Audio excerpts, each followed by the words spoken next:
welcome to another episode of the Football Analytics Show. My name is Ed Fang, your host, and on this episode, I am pumped to have JJ Zachariason on the show. He is the founder of Late Round Fantasy Football, and in general, he's just a football analytics expert. JJ, welcome to the show. Thanks for having me, man. Always great to chop it up with you. I am so excited, and I'm actually more excited this episode, JJ, because last August, my son came up to me and said, "Aren't we supposed to do fantasy football this year?" And so we were in a fantasy football league, and it was our first time, and we had a lot of fun doing it. It turns out if you actually like the other people that you are in a league with, it makes it a lot of fun. Yes. And we learned a lot. We have like the super flex league where you could basically start like 8 running backs. So I learned the value of running backs. I, as a football analyst who has before, not been as interested in the running back position because it really doesn't move the needle in terms of the spread that much. I have a completely different view on running backs now, and can't wait to talk about your prospect model for how you project these college players going into the pros.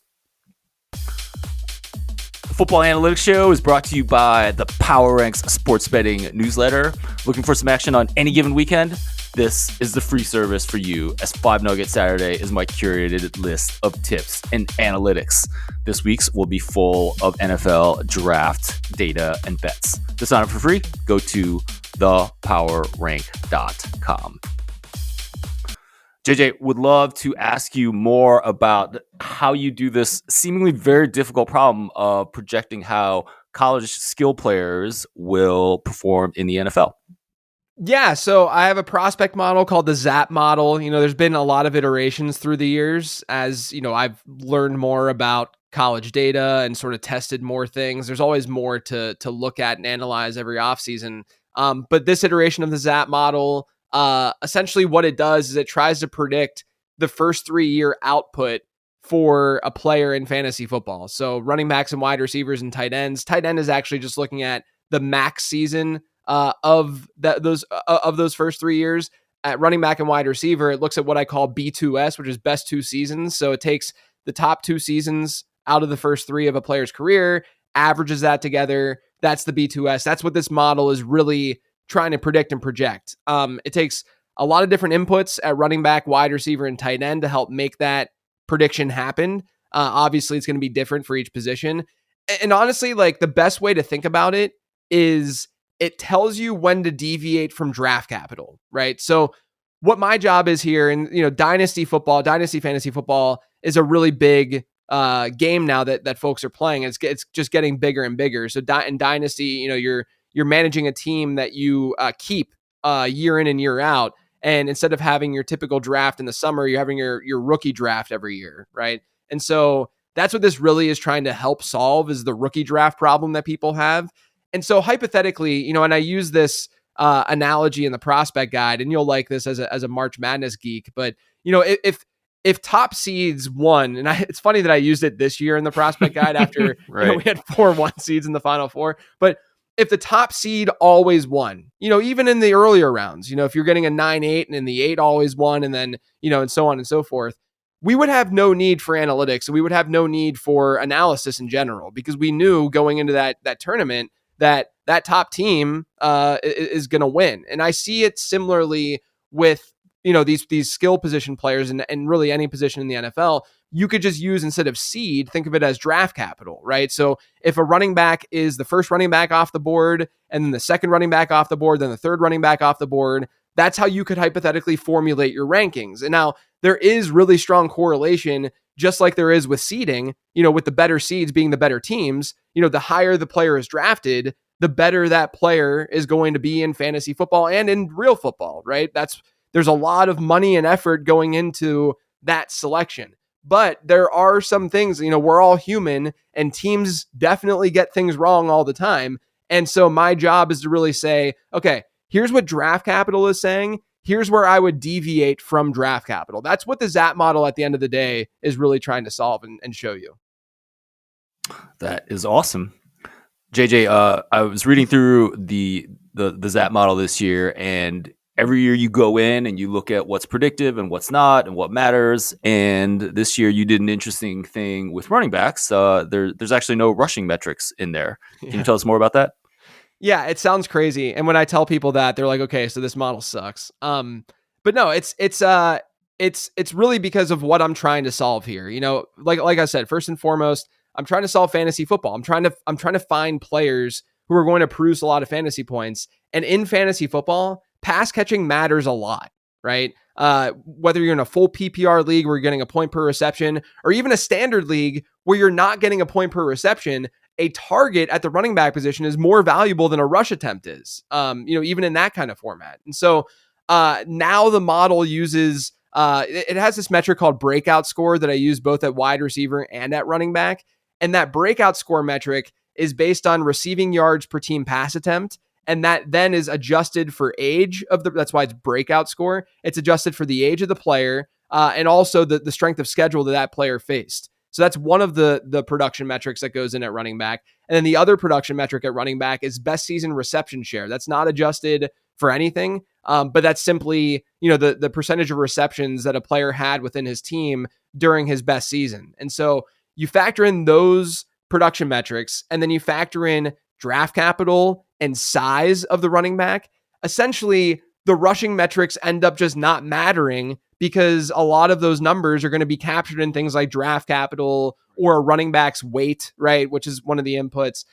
Those things are already captured. And so at the end of the day, it's kind of a twofold thing. Number one, pass catching matters a lot in fantasy football. So we should have more of an emphasis on pass catching. But number two, I think the NFL at the end of the day is just not valuing pass catching, enough. Like there's the possibility that they're not recognizing that, early down running backs in real football are more replaceable than they generally realize. And that's why, draft capital, you look at someone like, for instance, Travion Henderson, who's a great pass catching back who maybe has some question marks, as to how much work he might see on the ground at the NFL level, because he didn't see a lot of ground game work throughout college, versus his teammate, Quinshon Judkins, who is the opposite, where, we have more question marks about Judkins as a pass catcher than we do of him between the tackles. But of those traits, like, we're going to see Travion Henderson more than likely, like a 90% chance, get drafted ahead of Quinshon Judkins. Why?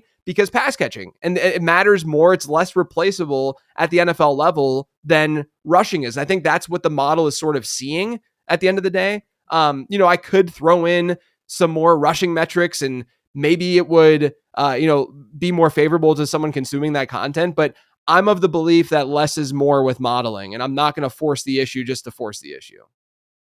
Absolutely.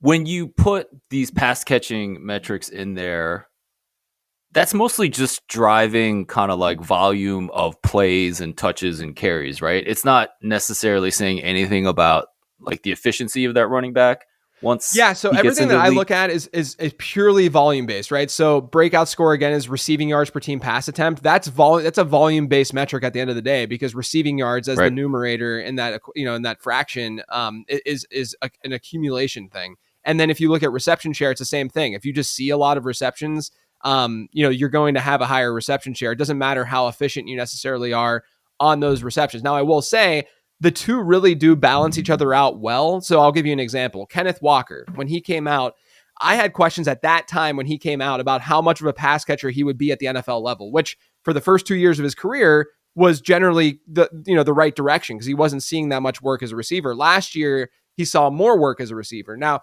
Kenneth Walker, though, in this model's iteration, after changing things this year, he actually has one of the better, if not, he has like a top 10 breakout score in the entire model in the database that goes back to 2011, but his best season reception share is still pretty low. So what does that tell you? Well, it tells you that, number one, he wasn't seeing that much work as a receiver, but when he did see that work, he was accumulating a lot of receiving yards, and he was doing a lot with that, and he was doing it at a young age, at bigger programs, et cetera, et cetera. So the other thing that I think is important with the receiving stuff is that I'm not just trying to predict necessarily players who are going to catch a lot of passes at the NFL level. Receiving itself is sort of an indicator of talent, right? If a player is a well-rounded running back, he's going to be able to do things both between the tackles, but also as a receiver. When you have a one-dimensional college running back, do you think he's going to be more than one-dimensional at the NFL? Probably not. But also, Right. he might not even be one-dimensional at the NFL level because he wasn't good enough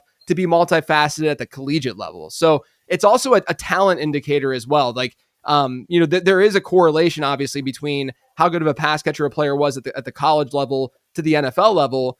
But, it's also showing us, like, is this dude just good at football? Is he talented enough to climb his depth chart? Yeah, I find that fascinating. JJ, can you just brag a little bit about your model? Maybe give us 2 players that your model really liked, maybe that didn't have a ton of draft capital, but that your model really hit on. Yeah, so I could obviously look back and now that I have the iterations that I have now of the model and pick out like, oh, why was Stephon Diggs ever a day 3 pick, stuff like that. But I'll go more recent because I have receipts, if you will, because I've been doing the prospect guide now for 4 years. The first one I think is the one that really kind of got the Zap model on the map and got people being like, huh, okay, maybe there's something to this. Was Isaiah Pacheco. So he's a 7th rounder. He was someone that no one was really interested in post draft, even though he went to the Chiefs, because day 3 running backs, I mean, day 3, any player, the hit rates are extremely low, just very, very low. And so with Isaiah Pacheco, what was really interesting whenever I wrote up his profile in the prospect guide, I think that was the first year that I did the prospect guide. But when I wrote up his profile, I do statistical comps within the guide. So every player page, has a comparable. So, Isaiah Pacheco, it spits out 3 players who he most compares to analytically. And one of the players was Damian Williams. And if you recall, Damian Williams had a really good run with the Chiefs, within 12 months of that Isaiah Pacheco pick. And Pacheco also, had the right size. He's obviously a big back. His pass catching profile to many was lacking. He played at Rutgers where they didn't use him a ton as a pass catcher. And his efficiency marks were really poor. But number one, I don't care that much about efficiency, as we just noted, at the position. I care more about volume because that shows intent and how the teams are using that player. And not only that, but Rutgers had just an egregiously bad offensive line. But with the pass catching stuff, again, this is why I look at the market share numbers where Pacheco's, his raw numbers weren't very good. But when you give it the context of the offense that he was playing in, his reception share was still over that 10% into that 11% mark, which is a number that we are cool with at the running back position. We ideally want it to be more in that 15 to 20% reception share range for the elite running backs. But a day 3 guy with good size, he had a crazy good 40 time, good size adjusted speed, had a good pass catching profile, and comp to Damian Williams, at the end of the day, what we do, we just have to like a dude a little bit more than the market. I'm not sitting there banging the drum saying Isaiah Pacheco is going to be a star who helps lead the Chiefs to a Super Bowl victory. I'm not saying that. I'm simply saying we should be throwing a dart at Isaiah Pacheco in our rookie drafts because there is some substance there. So that was one. And then I'll give you another one from last year to be a little bit more recent. And this is one where, I use the model mostly as a guide, through my process, not necessarily to just give me all the answers.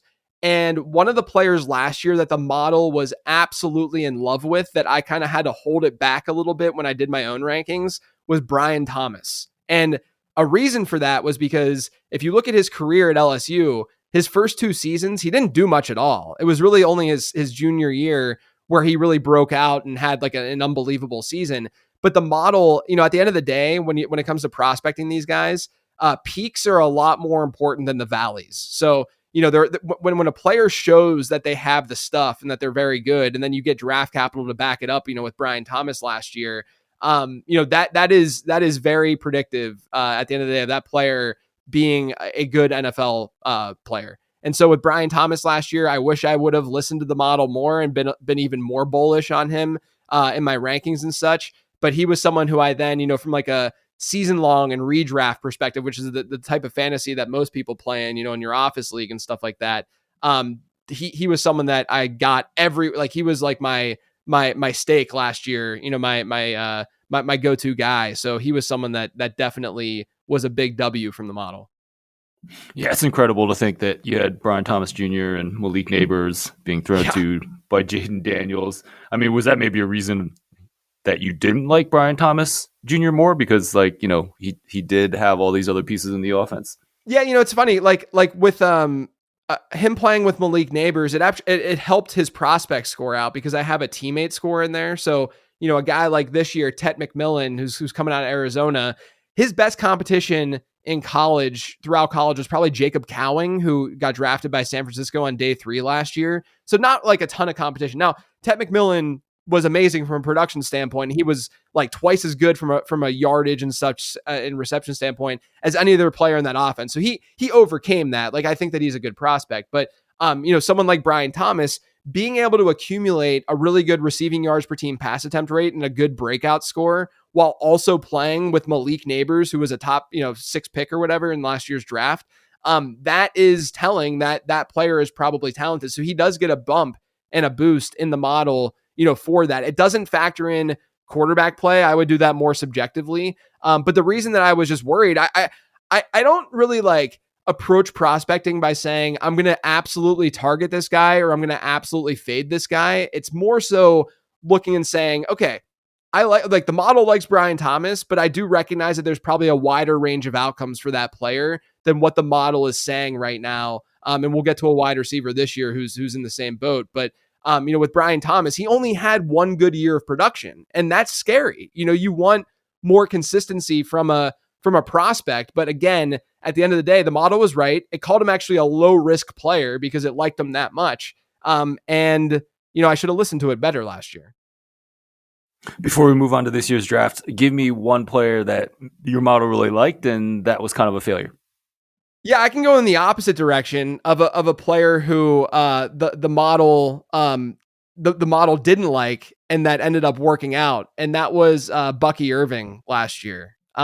It did not like Irving. It was a big L, probably the biggest L in the model's history, if you will. And the reason for that was, Bucky had an okay receiving profile, and his rushing metrics were fine. And last year's model was looking at the rushing metrics as well, but typically when you get an undersized back, which he was sub 195, you get an undersized back who also is slow. It's not a good combination. Like, we've seen so many misses from that kind of profile analytically, in the past. Now, the updated model definitely likes him a little bit more. And, some will say, oh, you're just overfitting. I'm not overfitting. He's not even part of the test sample for this, for the updated models. There's no overfitting going on there. But it does like Bucky a little bit more, but it's still, like, to this day, if Bucky Irving were to come out this year, I likely would not have been high on him. Like, he's just an outlier. And I think it's okay to be like, okay, that's what it is. That's what he is. And now we have to sort of change our priors based on what we saw in year one. Yeah, for sure. I mean, we'll see how he does the next 2 seasons as well, right? I mean, we only have 1 year on over. him. It's not over. I won't take the L just yet. Awesome. I wanted to ask you about your wide receiver rankings because it was a little bit of a surprise to see Luther Burden from Missouri be at the top of the list. What is driving that, and what do you think about that result from your model? Yeah, so this is one of those cases where, someone could say, oh, this is your Brian Thomas this year, because I subjectively don't have him at wide receiver 1. I think that there's a lot of volatility to his profile. And I don't think this is a Brian Thomas situation because Thomas was not used quite this way in college. So I'll just break this down. So Luther Burden has the best breakout score in this class. Breakout score being age and strength of schedule adjusted receiving yards per team pass attempt.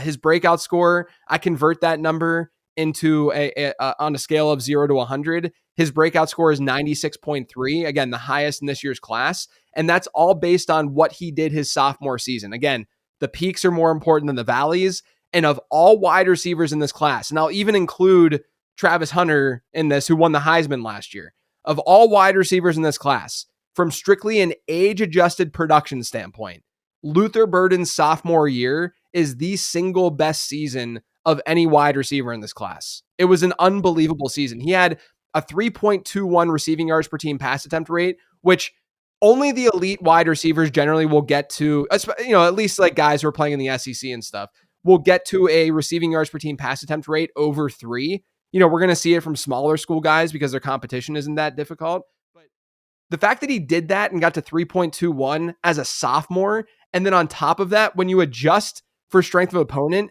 that actually looks like 3.37. Like, it looks even better because of who Missouri faced, during his sophomore season. So that's why his breakout score looks as good as it does. So people are probably wondering, well, then why wouldn't you have him ranked as your wide receiver one?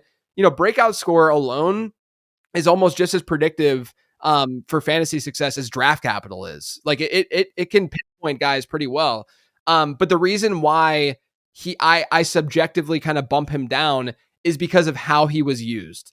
And this is where, his production was there, but the way that he accumulated that production is a little bit scary. Now, if you look at the best usage comp probably for Luther Burden is Wan'Dale Robinson when he came out, where a lot of his work was screens, behind the line of scrimmage stuff, manufactured work is what Luther Burden saw. And he also ran a lot of routes out of the slot, which brings a little bit more volatility too, because he's not facing top corners necessarily all the time, and more linebackers and safeties and such. And so when you bring that all together and you strictly look at his usage profile, so not how he performed, not his production, but his usage, you start to get comps of, like, again, Wan'Dale Robinson, Paris Campbell, Kadarius Toney, a lot of more of the gadgety slot guys. And so the fear with Burden is that he would turn into that and not necessarily be able to elevate his game and be a better route runner. And so to me, the range of outcomes here are pretty wide. On one end,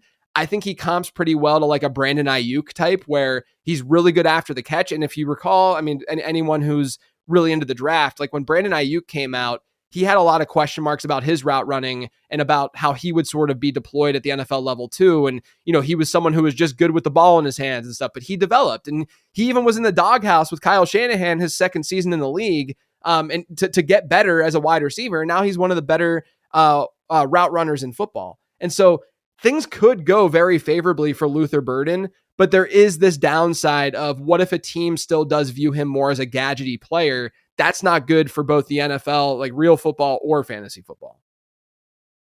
Excellent. Also wanted to ask you a little bit about the running back position. You have Ashton Jeanty first, and he is widely considered to be the top running back to go. Looks like maybe the 7th pick to Las Vegas. You do account for strength of competition in a lot of your metrics. And I ask this because I spent a lot of time betting unders on Ashton Jeanty this last year with no success. And partially is because the rush defenses that he faced were so bad, and Mountain West defenses in general were not the strongest. So is there any concern both from you or your model about the competition he faced in college? There's not. His breakout score, like I said, that will adjust for strength of schedule, and it will adjust for age. That's based on receiving metrics, but still, it's the thing that matters most from a predictability standpoint, how they translate to the NFL. His score is still 94, even when you adjust for all of that. That's out of 100. This class is really strong within breakout score. It matches pretty closely with the 2017 class, which is probably the best class that we've seen over the last 2 decades at running back. It's one of the best classes ever. And I think this class rivals that because of, the strength. There's at least a good baseline at pass catcher while also having really good ground game running backs. But Ashton Jeanty's right there. He's got a score of 94 in terms of breakout score. His production profile, some of this is not adjusted, but it's so unbelievable that even if you were to adjust, it's still so unbelievable. He has the 6th best top season reception share, which I know people will say, well, he didn't catch any passes. That was last year. He didn't catch as many passes. 2 years ago, he did, and he didn't play a full season a couple years ago. But when you prorate his reception share, it's the 6th best one in the database. And that's for a player who's obviously going to get really good draft capital. And that's the thing too, is that when a player gets this kind of draft capital, teams are doing their research. They're looking at this. And if you look at players who have gone in the top 16 at running back, so the top half of the first round since 2011, you only get hits. The only player who ended up busting eventually was Trent Richardson. But Richardson still gave fantasy managers an RB1 season before that bust really happened. It's just stud after stud after stud after stud when you get that kind of draft capital. And not only that, but even if you want to look at the rushing stuff, like his total yards per team play is above 2.8. That's a metric that I use at running back. That's sort of like the equivalent of receiving yards per team pass attempt at wide receiver. So I look at total yards, that's both rushing and receiving per team play that a team ran. It was above 2.8, which is also a top 6 number within the database at running back. So you're getting this combination of like elite reception share, elite total yards per team play, and then a really, really strong breakout score, and then elite draft capital. I mean, analytically, Ashton Genty is a complete dream. Excellent. So you seem to suggest that draft capital is really important for running backs. So, I mean, except for Trent Richardson, there really haven't been any fantasy running back busts in the top 10 of the first round. Yeah, not since 2011 at least. Like we see guys just thrive. I mean, you got Bijan, you got Jahmyr Gibbs, right. Even Leonard Fournette. Saquon. You could say that he was a bust, but he had really productive seasons, especially from a fantasy football perspective. When you get to the back half of the first round and into the second round, you're going to have a worse hit rate. You're sure. Back half of the first round, you get somewhat of a mixed bag. Rashad Penny couldn't stay healthy. David Wilson had to retire early, but there's still some hits in there as well. But front half of the first round running backs, if you get a player, if I'm thinking from a fantasy football perspective, because there's also the idea, like part of this is when it comes to running back play and performance, it comes down to a coaching decision much more than it does at wide receiver, because at running back, there's only going to be one running back mostly on the field at once. And so a coach has to say, I don't want to split backfield, or I do want to split backfield. And so I'll rotate these guys, or I won't rotate these guys. When a team spends a high-end draft pick on a running back like this, they're not going to put him in a rotation, right? Like they're going to throw him out there and give him everything he possibly can handle. And when that's the case, that's what we care about in fantasy football. We care about volume. And so Ashton Genty, if he goes in the top 10, you're seeing reports that the Raiders might get him, or if the Bears get him. If he goes in that range, they are going to use Ashton Genty a lot. And when they use him a lot, he's going to score a lot of fantasy points. JJ, before I let you go, give us a surprise prediction, fantasy or otherwise, that you feel strong about given your prospect model. Yeah, I was thinking about this. I think that what I want to do is I'll give you a quick, just very, very quick, one player at the three models, the three positions that I analyze via the model. So one running back, wide receiver, and tight end who I think could surprise people. So at running back, I'll go with Jarquez Hunter, probably a day 3 pick. The odds of him hitting are very, very low as a result of that. But I think he should be getting more love. He has a breakout score that's 3rd best in the class. He has a speed score that's really strong. That's weight adjusted 40 time. He was 5th in this class in career avoided tackles per rush, 9th in career explosive run rate, 9th in career yards after contact per attempt. And he has decent enough size, and he played at a big school or a big program in Auburn. So I like Jarquez Hunter as a surprise running back. At wide receiver, actually, I'll go tight end. At tight end, I like Terrence Ferguson out of Oregon. Really athletic tight end, decent enough production profile. When it comes to tight ends who translate and do well in the NFL as receivers, athleticism matters a lot more than that running back and wide receiver. He is the most athletic wide, or at least of the ones who have tested, he's the most athletic tight end in this class. And then at wide receiver, a lot of people are into Jaden Higgins out of Iowa State. I like his teammate a whole lot too, which is Jalen Knoll, who played a lot in the slot at Iowa State. Think of it this way. If there's one Amon-Ra St. Brown in this class, I think it's Jalen Knoll. His athleticism is off the charts. Now, that's not a big deal at wide receiver because it's usually baked into things like draft capital, but he's an uber athlete. He did it all at Iowa State. He played in the slot. He got downfield. He had 1 year with like an ADOT of 3 yards. And then last year with Jaden Higgins, he had more deep targets than Jaden Higgins did last year. So he was all over the field for Iowa State. He was in the backfield at times. He played special teams. And usually that's an indicator that that player is talented because the team is trying to get that player the ball in as many ways as possible. I just think he has a really solid profile across the board. And his top comp for me was Randall Cobb, someone who can obviously do a lot and line up all around the formation, do a lot after the catch. I think he's a very, very good and underrated player right now. So why does athleticism matter more for tight ends than wide receivers? Yeah, I think a lot of it has to do with the fact that like that I'm looking at draft capital. And so what I've found and what others have found too is interestingly enough, when a team ends up going for a wide receiver and boosting him up, more objectively boosting him up, because you can look at their production profiles and stuff. I mean, honestly, the example this year is Matthew Golden, right? So Matthew Golden's production profile is pretty well below average. It's not a very strong production profile, but he's going to be drafted in the first round. And the reason for that is because obviously, he had a good run at the end of the season for Texas, but also he then went to the combine and he ran a very, very fast 40. And so when teams end up pushing those athletic specimens up the board, and it's not just 40 time. I mean, you can look at, certain players like even an Adonai Mitchell last year or a Christian Watson. And there are players who test very, very well athletically. And when they get risen up these draft boards and they don't necessarily have the production profile to match it, those players are objectively, there's less value with those guys. And there's actually an inverse correlation with the production from those players versus where they're drafted. So you could argue that teams are overinflating the athleticism side at wide receiver. Production is what matters most, because you can find a lot of wide receivers historically who didn't have the best athletic profiles, or at least were maybe like 50th percentile, like Keenan Allen. Keenan Allen was a horrible athlete in terms of testing, but obviously he's had a very, very, very good career. And so there's a lot of players like that have existed. So it's part of it is draft capital related, and that's already capturing it. But part of it is just the wide receiver position is not just about that athleticism, because there is a baseline. Like, in order to accumulate a lot of production, you need to be a decent athlete to begin with.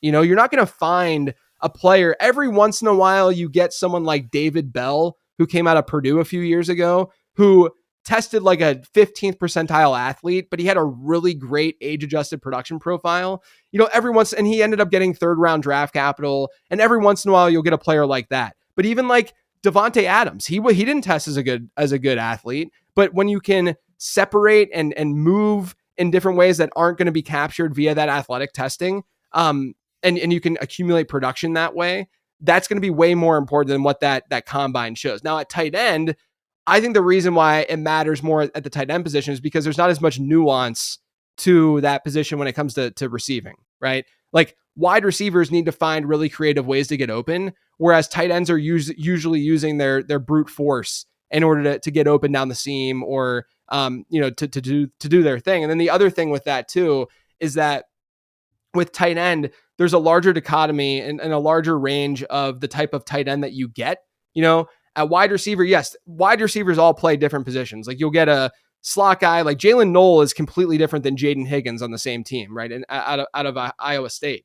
But at tight end, you get tight ends who are essentially offensive line extensions, right? And so they're not necessarily going to be the most athletic dudes in the world, as long as they're big enough to, kind of play a good offensive line type role while also being able to maybe catch a few passes every year. But then there's going to be other players who are more like legit slot receivers, right? And from a fantasy perspective, we want that guy. We don't want the we don't want the dude who's going to be blocking all the time. We want the dude who's going to get on the line and maybe even line up out wide and get some looks that way. And usually that comes just with more athleticism, because there is a wider range there between those two types of players.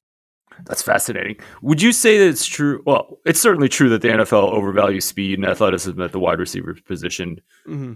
Is it fair to say that they don't for the tight end position, partially because they need to block and so on and so forth?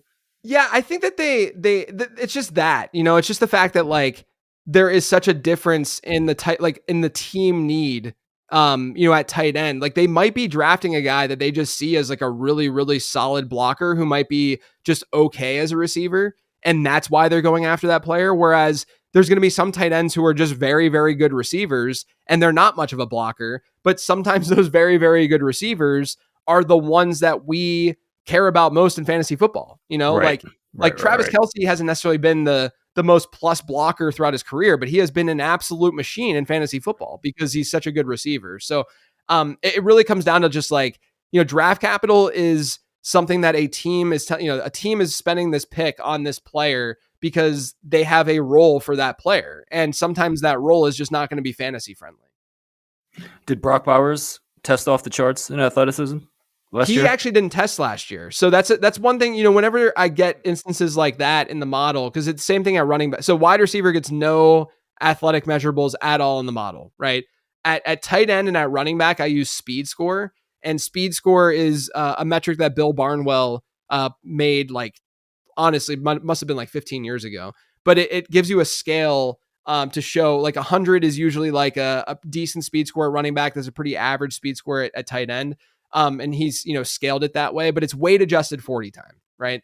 And so at tight end, we really have not had basically any fantasy successes since 2015 at tight end who had speed scores under 100. And one guy this year is Harold Fannin out of Bowling Green, who ran a slow 40 at the combine, and he's been falling down draft boards a little bit. But it scares me because the only successes of that cohort that have been below the 100 speed score mark have been like Cade Otton and Jake Ferguson, who are fine, but they're definitely not elite. All of the elite tight ends have crazy good speed scores. And then at running back, Sure. At running back, I look at speed score, and typically it's the same thing where, the better running backs in fantasy football are better athletes as well. Obviously you don't just want a guy who's only an athlete and doesn't have the production profile to back it up, because that happens sometimes. Like a Christine Michael when he came out, or like a Kalen Balaj or something like that, where their athleticism profile is really strong, but the production profile is kind of questionable. But the way the model looks at it is, it's not so much that the speed score gets inputted and that score directly translates to, a player's score going up or down in the model. It's more so a tier-based thing where the majority of running backs, for instance, will have a neutral score when it comes to speed score, when it gets inputted in the model. And the same thing goes for tight end. So with Brock Bowers, the way that I kind of get around that, and Ashton Genty, it's the same thing, because Ashton Genty didn't test and didn't run his 40 either. I give them just the neutral score, because a player being drafted that high, a player with that kind of production profile, the chance that they would have a negative, a red flag in terms of speed score would be it'd be pretty surprising, right? But I'm not going to give them the benefit of the doubt and say, oh, you're an uber athlete, so I'll bump your score up, But even still, Ashton Genty has a top 5 score in the model's database history, and Brock Bowers has the second best score, among all tight ends, despite the fact that they had sort of neutral scores, within speed score. That's a little crazy. JJ Zachariason, thank you so much for joining me on the Football Analytics Show. Please let everyone know where they can find all your work. Yeah, man. Thanks for having me. I appreciate it. You can find everything that I'm doing over on lateround.com. The prospect guide is out right now. I do a post-draft guide that will go out immediately after the NFL draft. I shouldn't say immediate. It's like a few hours after, because I got to kind of wrap things up. But it's going to have like updated profiles, updated scores, all that kind of stuff. But it's all over on lateround.com. I highly recommend checking out this prospect guide. I have had a really fun time looking it over. JJ has like very detailed profiles on every single player, looking at background and, why the model might be right. So I highly recommend checking it out. JJ, thanks again for your time.